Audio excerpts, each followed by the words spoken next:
tapi ternyata awak kurang tersengit bau mantana cek Tuan si Abdul Qadir naon dia ngobacinkeun ka awak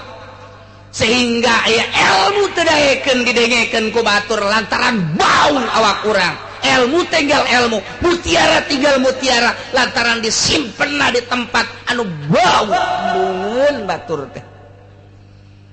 mantak lamun hayang sait takaburna picenan ujubna ti picenan hubul jahna hubul malna picenan hinu aya teh di jero hate urang teh pinuh ku Gusti Allah ulah aya hasudan cicing bae urang ka masjid ka imah ka majlis aya nu ngariung hadiah puji ngomong setik ulah aya hayang dibere ulah hayang dialem seungit ke awak urang seungit ke masyarakat teh ulah ka mulai encan aya kiai anu emang kunaon engke heula asa can sampurna oh kiai anu mah seungit berarti teh lain geus terbaik kiai anu cadet lah kiai kos kitu yo sebagai Golkar terbaik guys yang nama kiai kos kitu teu beres asal kos kitu bau berarti tawak bau tawak keur ngaji tengah-tengah ngaji ditaringgalkeun ku masyarakat hei kurang balik aing calanggeus yo bau berarti embung ngadengekeun nyana bau eta lamun seungit mah terus kiai terus dikenekan terus mundur terus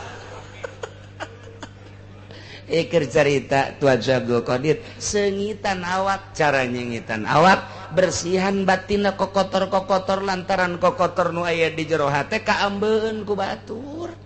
geus teu kudu nyaritakeun nanaon asal bersih kaambeun ku batur seungit boro-boro keur bener keur salah nage ditutupan bae lamun pinuh ku kasalahan boro-boro keur salah keur bener nage disalahkeun bae os urang bogoh jasa ka